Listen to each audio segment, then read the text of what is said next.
And now turning to our program, please welcome Kathy Clark, Managing Partner at Kathleen Clark and Associates, to introduce today's speaker.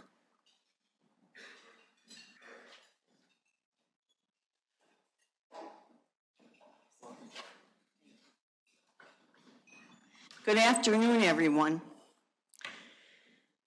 Alex Lasry is the Chief Executive Officer of the New York, New Jersey Host Committee for the FIFA World Cup 2026. It's the local organizing body responsible for delivering 8 FIFA World Cup 2026 matches in the New York, New Jersey region, including the final match. The organization coordinates between key city, state, and federal stakeholders to ensure that we have a world-class event. The committee's goal is to create the most engaging, accessible, and impactful World Cup. And it's an experience that they hope to engage all fans, athletes, partners, and the local communities. In his role, Alex oversees all facets of the committee's work across the New York and New Jersey region, including coordination with local leaders, stadium operations, fan engagement, and legacy planning. Alex Lasry brings a unique blend of experience in government, sports, and tourism to this role. He most recently served as Deputy Assistant Secretary for Travel and Tourism at the U.S. Department of Commerce from 2023 to 2025, where he led national efforts to revitalize the tourism industry. Prior to that, some of you may know, he was a senior executive and part owner of our own Milwaukee Bucks, helping to transform the franchise into an NBA champion and a model of sports business innovation. Alex holds a bachelor's degree from the University of Pennsylvania and an MBA from the NYU Stern School of Business. Alex lives in Milwaukee with his superhero wife and 3 beautiful children, one whom they just welcomed 2 weeks ago. And you may recall that Alex's last time here with us was when he spoke to Milwaukee Rotary in 2018 in preparation for the Democratic National Committee Convention. So it's my distinct pleasure to welcome him back and to share with us today his FIFA journey. Thank you, Alex.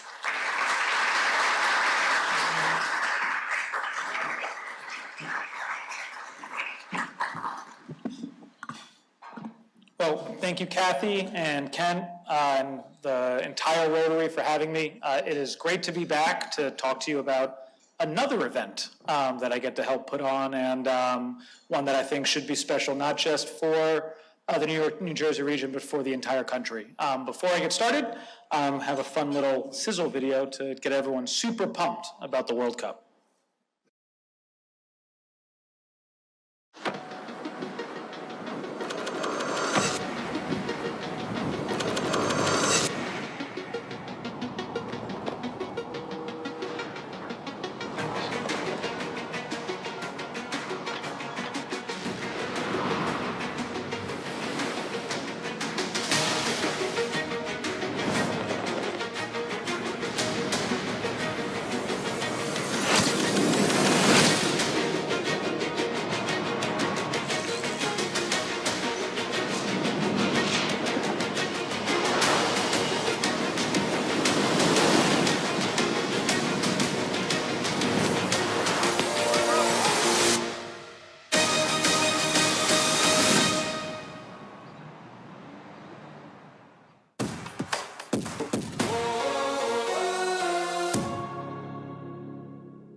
As we learn a little bit about the World Cup.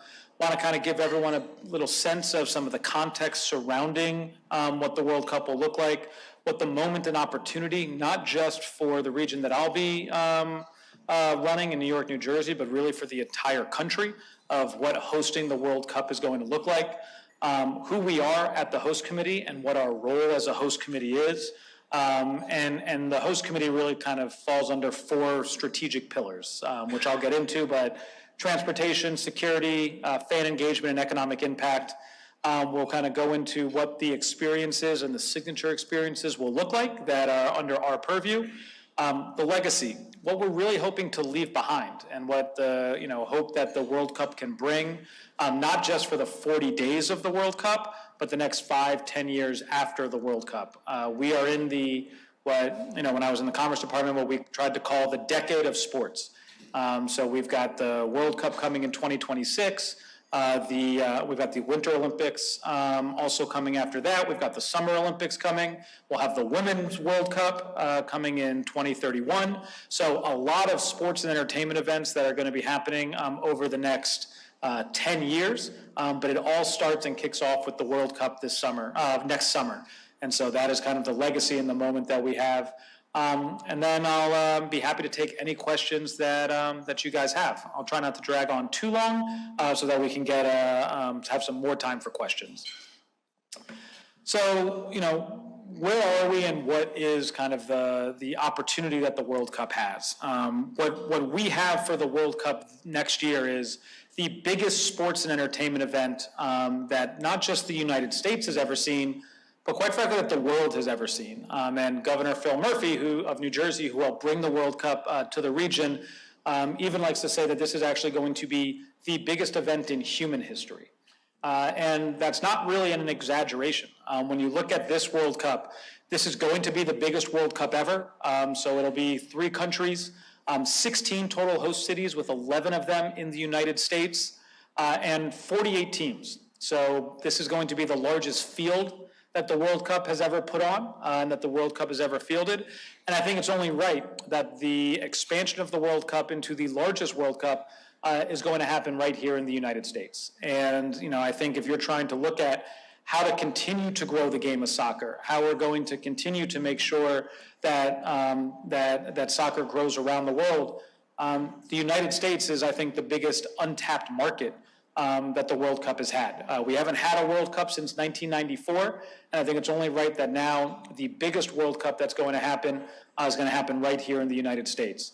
There will be a total of 104 matches over 39 days, so it is going to be busy across Canada, Mexico, and the United States. There's going to be a lot of soccer that is going to be played across June and July, and we're incredibly lucky to be the host country for most of the matches, and especially I'm very lucky and proud to be able to be running the host region for what is going to be the World Cup final. And when you think about what a World Cup does and what a World Cup can bring, the economic impact is pretty massive. We're looking at over $30 billion for the United States of economic impact, over $3 billion for the New York, New Jersey region alone. So this is going to be a huge event, and again, the biggest event that's not only gone on in the U.S., but really across the world. When we look at the full-time jobs that'll be supported by the World Cup, we're looking at over 180,000 jobs that'll be supported as a result of these 104 matches across 39 days, and over 6 million visitors are going to come to the United States for the World Cup. That is a massive amount of people that are going to be coming to the United States to participate in the World Cup. And when you think about, something just like, for example, the New York, New Jersey region, we have 8 matches. We are going to be open for all 39 days. And that is, I think, really the opportunity in the moment that we have as not just a region, but really an entire country.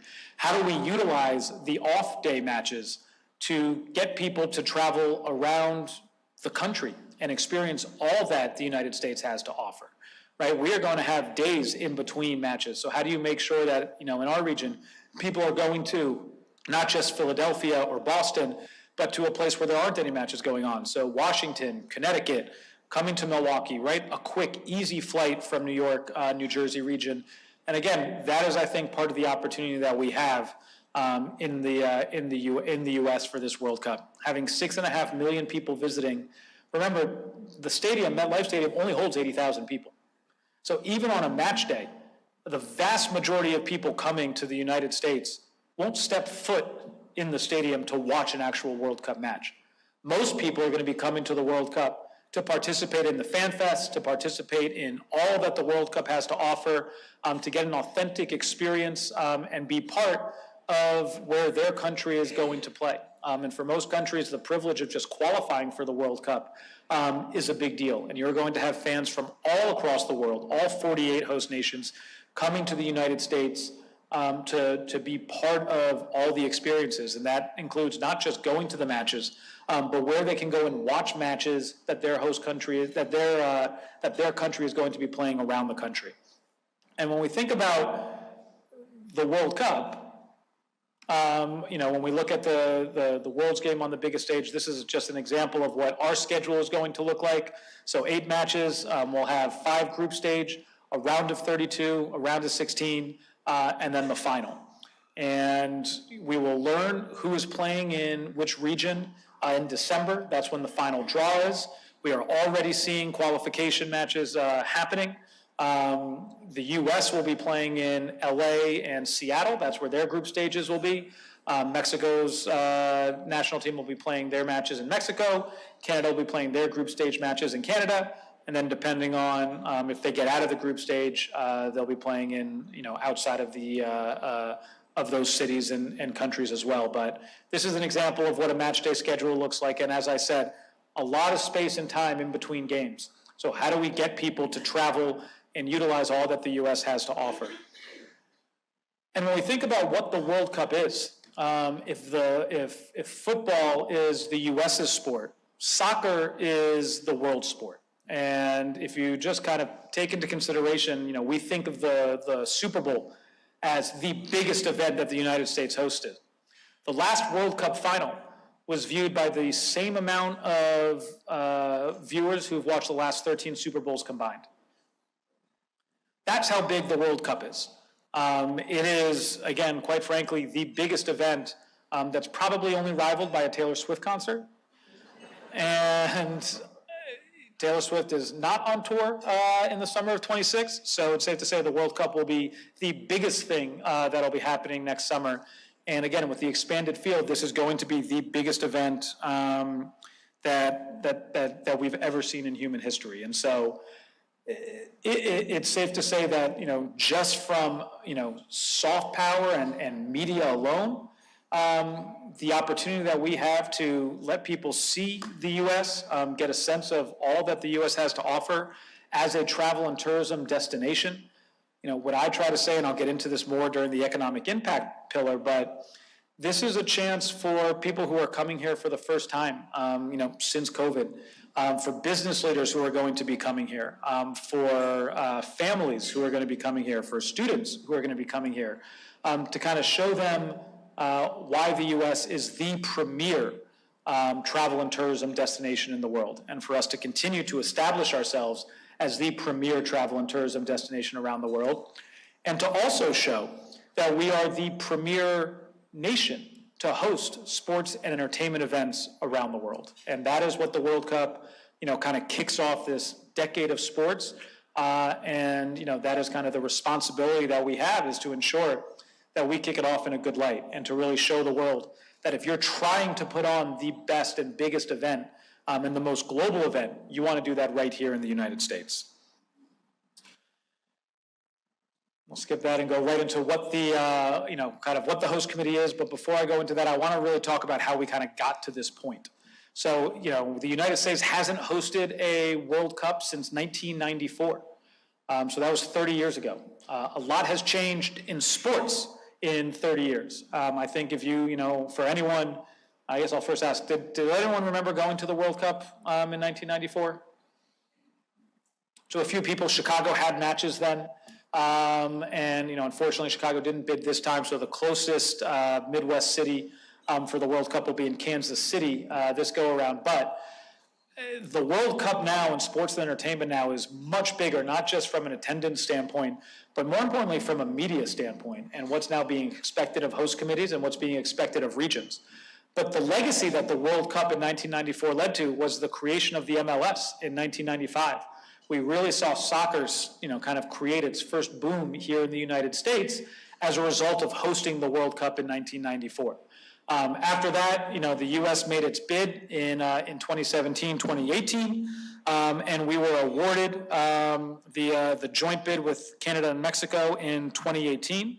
And in 2022, New York, New Jersey was named as a host city. And in 2024, so just last year, we were awarded 8 matches, including the finals. And it was an intense bidding process, but New York, New Jersey was awarded the finals. And then in February of 2025, I was able to come on board as the CEO for the host committee. And it's been a real privilege, and I think one of the greatest parts of this is being able to host the finals. The finals is going to be the biggest thing that's going to happen, not just in the World Cup, but in sports and entertainment. And having this opportunity, it's going to be something that people aren't going to forget. I think everyone remembers where they were when they saw Messi and Mbappe playing in last World Cup final. And I have no doubt that everyone's going to remember where they were when the World Cup final happens in 2026. So when we think about what the host committee does, and especially what we're tasked with doing, I like to think of ourselves as really being responsible for kind of everything that happens outside of MetLife Stadium, and I really put our functions under 4 pillars.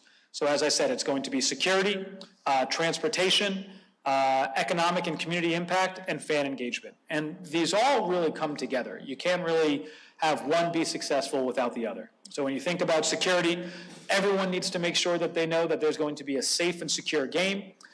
They want to feel that everywhere they are, that wherever they go around the region, that they're going to be safe and secure. They want to be able to get to point A to point B in an efficient and seamless manner. And as a result, that's going to lead to massive economic impact, right? If people feel that they can get around New York, get around New Jersey, get around the entire country in a seamless and efficient way, that's going to lead to even more people spending their dollars and even greater economic impact. And all those three things going well is going to mean that we had great fan engagement. So we want to make sure that everyone feels that whether they go into the stadium or are watching at a local pub or at our fan fest, that they felt like they had a great time, because that is going to lead to either, if they're traveling to more than one host city, it's going to lead to people feeling that they had a great experience. It's going to lead to people wanting to come back.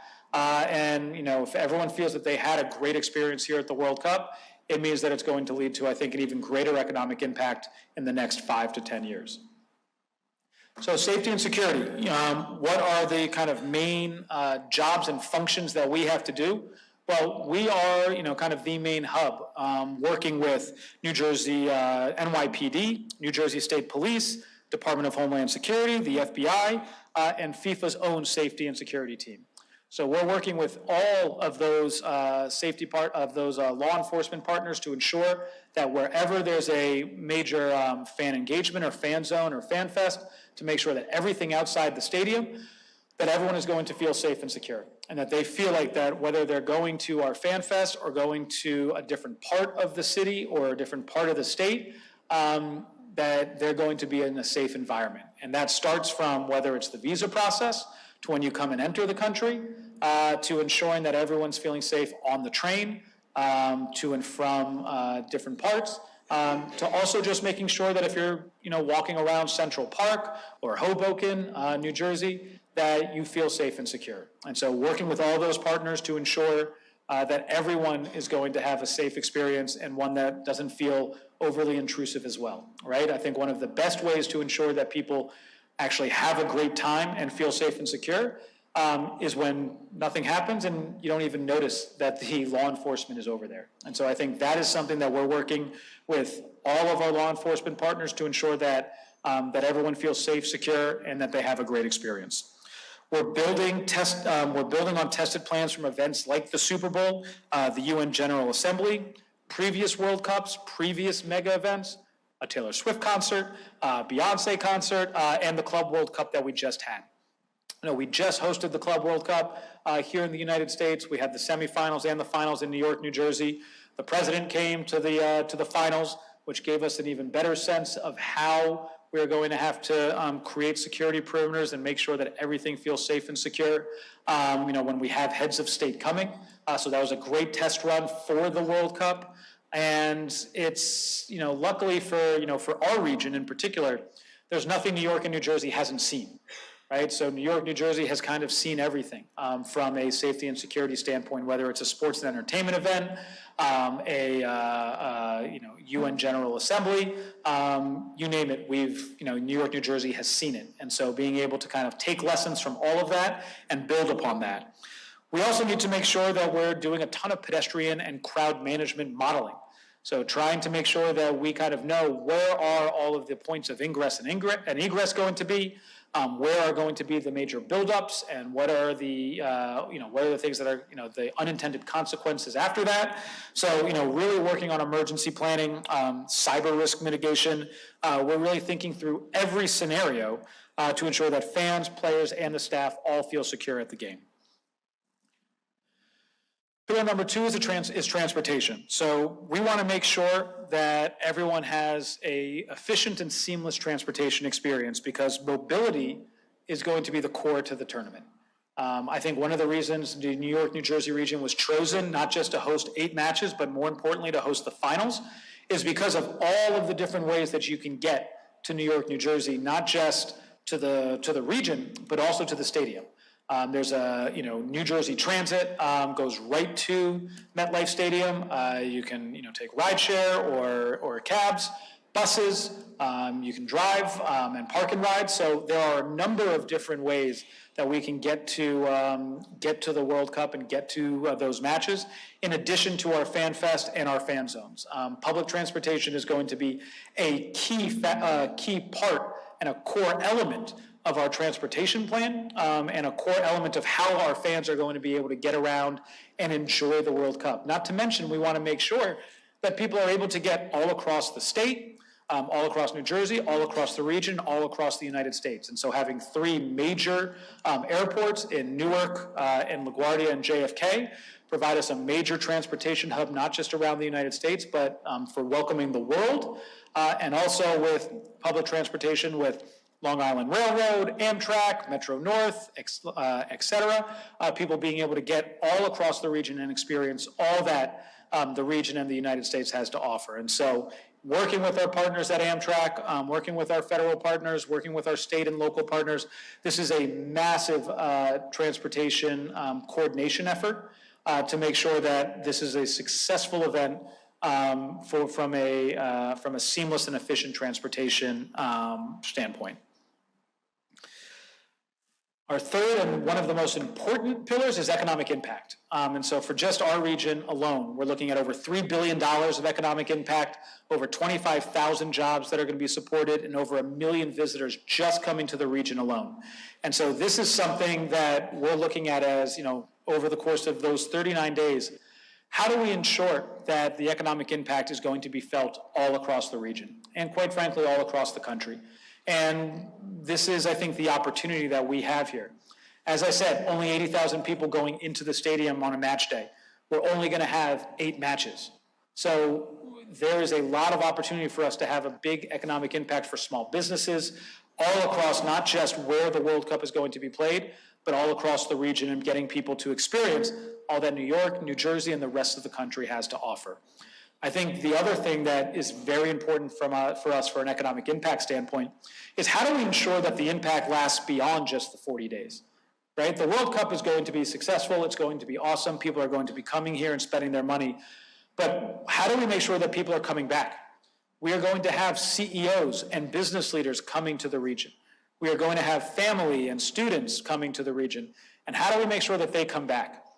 This is an opportunity, especially now with how quick social media can get things to spread around. You really get one chance to kind of make that first impression. And so ensuring that the bars and restaurants and Atlantic City, the Jersey Shore, Niagara Falls, New York City, all that New York, New Jersey has to offer is ready to handle the influx of visitors that are going to be coming for the World Cup over a very specific period of time. Is going to take a major coordination effort. And this isn't just people who are coming for a couple days. These are people coming for a week, 2 weeks, who are looking to spend a lot of money to participate and be a part of all that the World Cup has to offer. And so this economic impact piece is a major selling point for why the World Cup is going to be such a big deal for the United States, why having these type of events are such a big deal for regions that are able to host them. I think we all just saw this with the RNC and what the economic impact was able to be for that. I think Visit Milwaukee came out with their economic impact report. These events have a big deal, and it can have a lasting impact if you're able to have a good job. The opportunity can also be one that's missed if you aren't able to show off and show out for it, and makes it harder to get an event the next time. And then lastly, our fan engagement pillar. This is one that I think, quite frankly, is one of the most important, because this is the one that really hits the fans. This is the experience that they have. And I think for anyone who's been in the hospitality business, having been with the Bucks, the most important thing that you can do is make sure that fans have a good time. Because if they don't, if fans feel like they aren't getting their money's worth, if fans feel like there isn't enough to do, if fans feel like they aren't able to experience and partake in all that the World Cup has to offer, it's going to lead to less economic impact, it's going to leave a sour taste in everyone's mouth, and it's going to make it that much harder for us to go get these type of events in the future. And so when we're thinking about our fan engagement piece, we really look at this as, how the World Cup is defined. And we're going to be trying to create unforgettable experiences across the region, not just what's inside the stadium. People are going to have a great time at the matches, right? Going to the event is awesome. How do we make sure that people, I think when you look at the NBA Finals, right? When you see what happened inside the stadium, that was great. Everyone had a great time.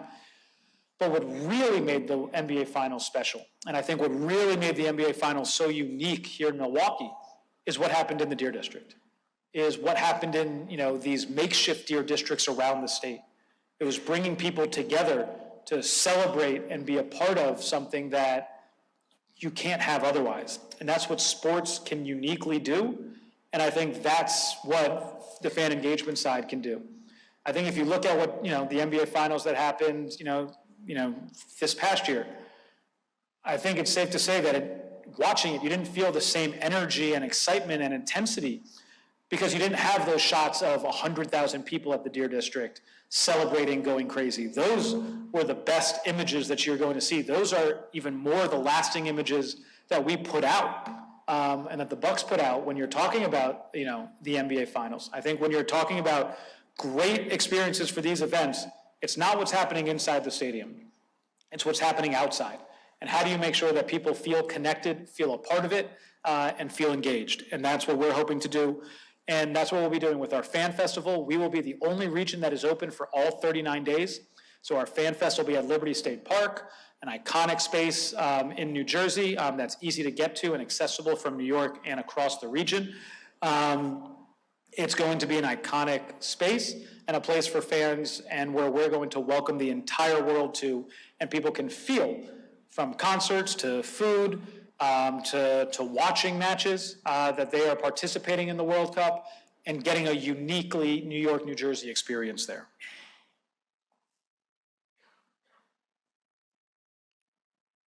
So again, as part of our fan engagement sides, we've got our 1 year to go. We just rang the stock exchange bell as our 1 year out from the finals. So 1 year from a couple days ago, we are from the finals in New York, New Jersey. We've got this mobile tour that is going all across New York and New Jersey, bringing excitement, trying to be part of the culture that's already going on, trying to be part of the conversation, getting people excited and engaged in the World Cup. And we'll also be having this mobile tour going on during the World Cup to engage different parts of New York and New Jersey so that everyone can feel that the World Cup is part of their community and a part of their culture. As I said, our Fan Festival will be at Liberty State Park, welcoming 50,000 people a day. We'll be having concerts and food festivals and legends that'll be showing up, and it's just going to be one giant party for 40 days here at Liberty State Park with a great view of the New York City skyline, the Statue of Liberty. So it's going to be, I think, a really monumental and unique fan fest. And we are going to be the only one that is open for all 39 days, which I think will create an even lasting fan fest and an economic impact. And then we'll also be having fan zones all across New York City, in Queens, in New York, in Manhattan, Bronx, Staten Island, Queens, and in other parts of New York and New Jersey. We'll having these fan zones that'll help connect the World Cup to the areas where the matches, aren't being directly played.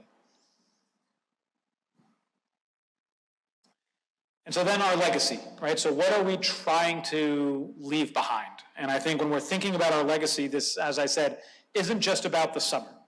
I think we can all say that a World Cup is not going to be successful as if in 5-10 years we didn't see the economic impact and the growth of the game as a result. I think what made the '94 World Cup so successful is what it led to afterward. The creation of the MLS, the energy and hunger for soccer throughout the United States. I think when you look at the Women's World Cup that happened, just a few years later in the United States, what that led to was a generation of athletes, of female athletes, getting into soccer. And that's led the U.S. women's national team to be the most dominant national team in all of soccer, men's and women.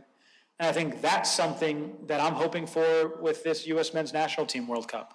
How do we make sure that this World Cup leads to the next generation of U.S. athletes going into soccer and making the U.S. Men's National Team the premier national team across the world and leading to the U.S. Men's National Team winning a World Cup one day?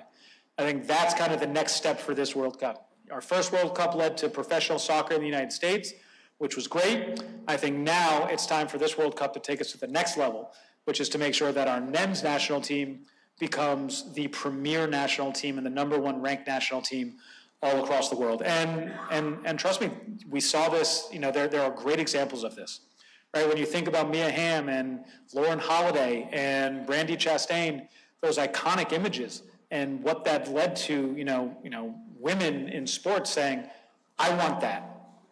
I want to be a part of that. And it led to a lot of our great female athletes going into soccer. And it's why we've become the dominant women's national team. How can we now have, our, 7, 8, 9-year-old boys looking at, being a part of the World Cup, going to a match or going to a fan fest and saying, I want to do this. I want to be on that field in 15 years, in 20 years, and I want to be hosting a World Cup trophy for my country. And that's, I think, one of the opportunities that we have here with this World Cup. We're partnering with the U.S. Soccer Foundation to put 26 pitches all across New York, New Jersey. So that'll hopefully lead to an even bigger growth to soccer within the community. We're helping grow the sport locally and position New York, New Jersey as the gold standard for hosting sports and entertainment globally. And hopefully we're going to be setting a model for how other host cities can follow, and one that blends impact, access, and long-term vision for the World Cup, for future host committees. So, this is, I think, a once-in-a-generation opportunity to host an event like this, to put on the World Cup. And it's one that, again, I think we have a unique responsibility in kicking off this decade of sports here in the United States to really make sure that we kick it off in the right way, to ensure that we are bringing even more events to the United States, and to showing that if you want to host and have the best sports and entertainment event, you do it right here in the U.S. And so with that, happy to take any questions.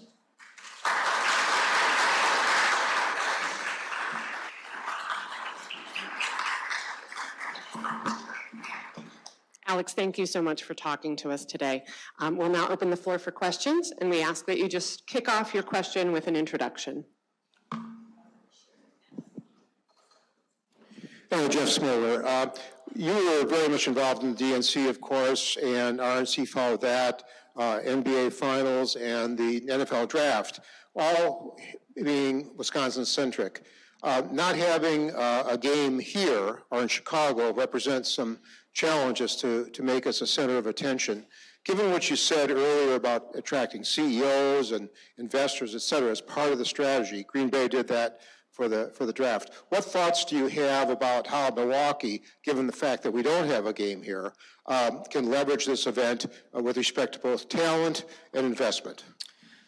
Well, I think that's a great question, and I appreciate that. And I think the way Milwaukee can leverage an event like this is to start promoting the city as a tourist destination for when people are coming here. Just because people aren't coming to, a game in Chicago or Milwaukee or Green Bay doesn't mean people can't travel here. And as I said, there is a lot of time off in between matches. There's also a lot of, great cities that aren't hosting matches. So how do you become a viewership destination, right? How do we make sure that Milwaukee is a place where some of the best watch parties are happening? And I think when the draw comes out in December, right, thinking about, what are some of the, the biggest cultures and countries and citizens and countries that we can partner with, right? So, there's a big German culture here in Milwaukee. How do we do some watch parties, kind of for the German national team? How do we do watch party and convince, German nationals to come to Milwaukee for the World Cup? How do we ensure that, again, that I think anybody who's looking to, watch the World Cup and partake in festivities are thinking about Milwaukee as a destination. And that is advertising in Kansas City, advertising in New York, New Jersey, advertising overseas, partnering with, the commercial services offices, with Brand USA, and, having our, Visit Milwaukee and the State Tourism Office, really promoting Milwaukee as a World Cup destination for watch parties, for World Cup engagement, and doing some really fun and I think unique and creative things that'll make our city a travel and tourism destination. And it's using our assets like Fiserv Forum, using assets like Lambeau, Camp Randall, right? These are iconic sports venues that people from around the world do want to come and see. How many people from Greece would love to come watch a World Cup match where Giannis plays basketball? That to me seems like a really engaging and uniquely Milwaukee thing that we can do. Milwaukee has soccer, right? And Wisconsin has soccer here. We've got some minor league soccer teams. How do we utilize those assets to bring people here?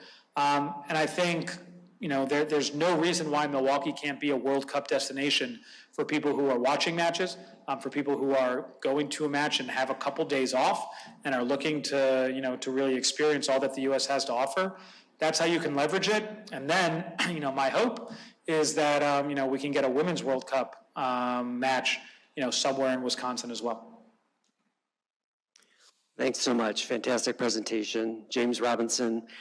Just a curiosity, I had a chance to go to the Olympics last year in Paris, and I was very impressed with how they reused so much of the existing infrastructure, and they really left a small footprint and didn't have to build a lot of new infrastructure and venues. I'm curious, with FIFA's investment in the 2026 World Cup, to what extent are they reusing existing infrastructure throughout the cities? How much new investment is there in new infrastructure and new venues? Yeah, I think what's different about a World Cup than Olympics is you're only using one kind of venue for the matches, and there's only one match, and that's soccer. And so if you look at all of the host cities, they're all being played at football stadiums that they're converting into soccer pitches. So it's honestly utilizing all of that infrastructure. I think where you're going to see in some host cities some kind of lasting infrastructure changes will be on some of the transportation side, right? So I know Kansas City is doing some major upgrades to its public transportation infrastructure that should hopefully have, kind of some legacy for that. In our region, it's going to be trying to create more pitches.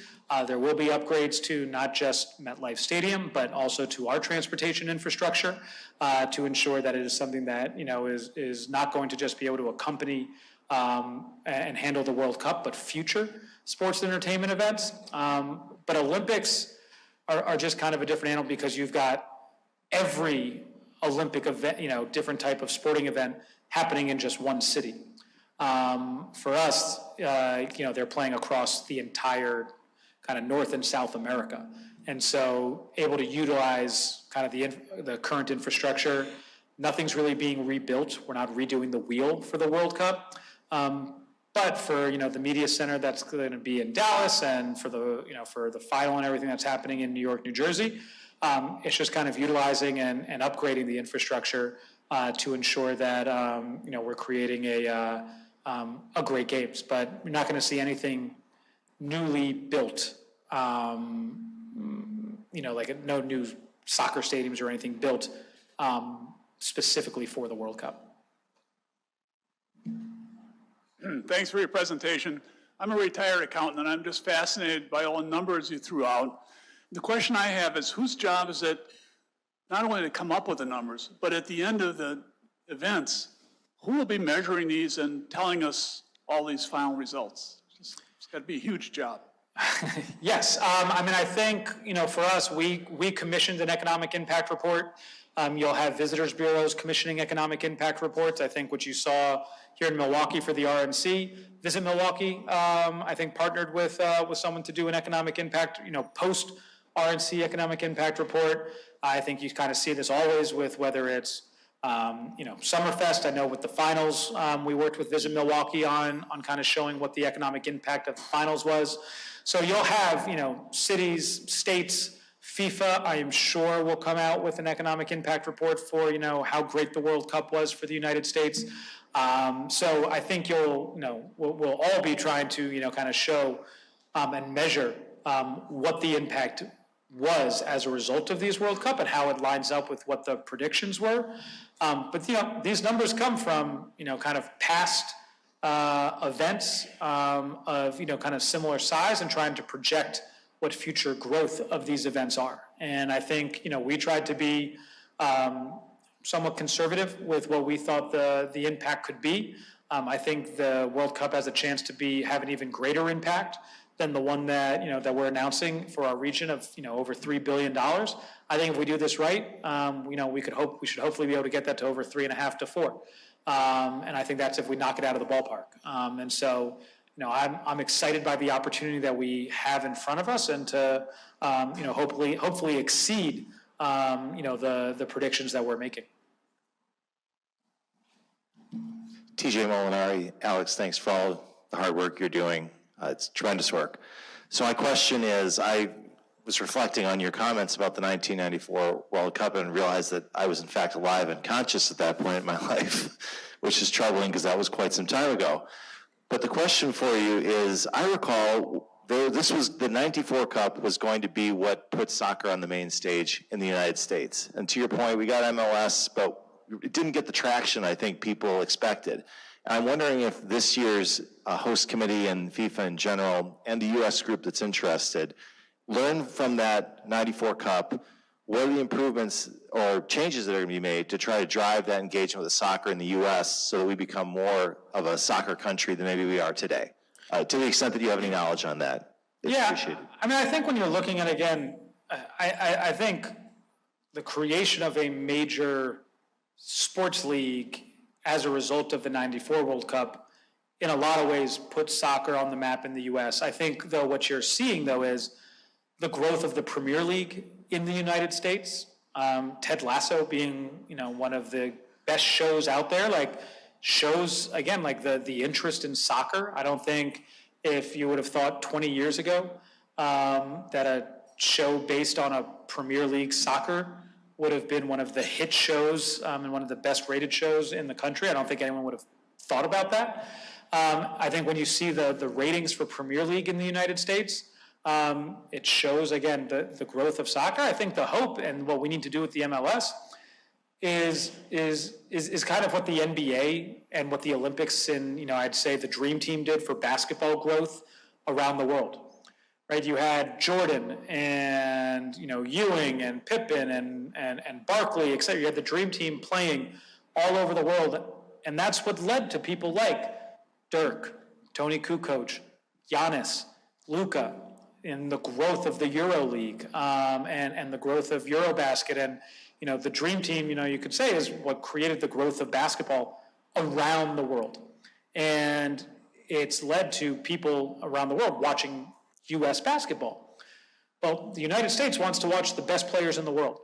The best players in the world right now are playing in UEFA, in the Premier League, in La Liga, in European football. How do we now, hopefully this World Cup, lead to the next generation of best soccer players being US soccer players. And maybe they then are playing in the MLS. And then that leads to the MLS becoming a top, the top league in the country.